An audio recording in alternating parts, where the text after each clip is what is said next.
আসসালামু আলাইকুম দর্শক। আজকে আমি এসে পড়লাম দেবিদ্বার উপজেলা মডেল মসজিদে। এখানে প্রতিনিয়ত শুক্রবারে অনেক মানুষই লোকজন এসে ভিড় করে মসজিদে দেখার জন্য।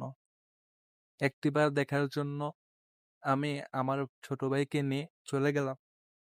গিয়ে দেখলাম এখানে অনেক লোকজন ভিড় করে আছে। যদিও আমি ভিডিও করার সময় তেমন মানুষ ছিল না। আপনারা দেখতে পাচ্ছেন ওই মসজিদের উপরে মেয়ে, ছেলে এবং হুজুর আরো অনেকেই রয়েছে। তো আরো ভালোভাবে দেখাচ্ছি সামনটিতে। যদি আমার ক্যামেরা তেমন একটি ভালো নয়, তারপরও দেখাচ্ছি। আমার পাশে রয়েছে কাশফুল।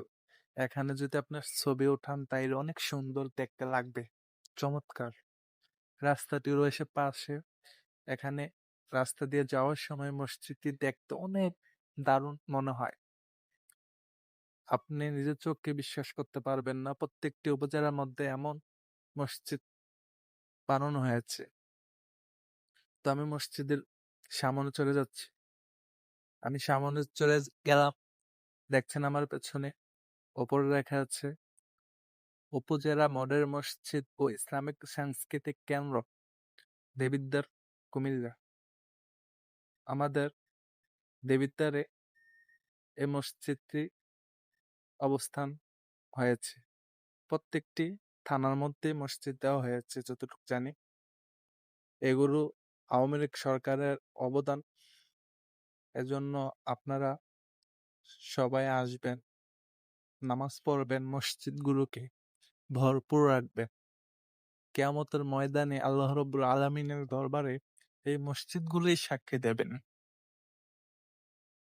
এখানে আজ আমি আসছি, কাল আরো মানুষ আসবে। ভিতরে নিয়ে যাই আপনাদেরকে, ভিতরের অংশ। ভিতরে আমি আসর নামাজ পড়েছি অনেক আনন্দের সাথে। আলহামদুলিল্লাহ, ভিতরে এসি ফিট করা হয়েছে, অনেক বড় বড় এসি অ্যাক্টিভ করা ছিল। আপনার নামাজ পড়তে অনেকটা ভালো লেগেছে।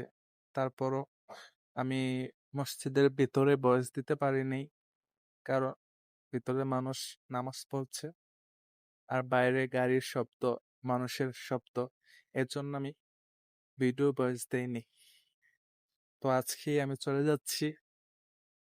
আপনারা আসবেন, ঘুরবেন, দেখবেন এবং মসজিদের সাথে সব সময় সম্পর্ক রাখবেন। তাই আমার চ্যানেলটিকে সাবস্ক্রাইব করে সব সময় আমার ভিডিওগুলি নিয়মিত দেখবেন, লাইক, কমেন্ট, শেয়ার করবেন।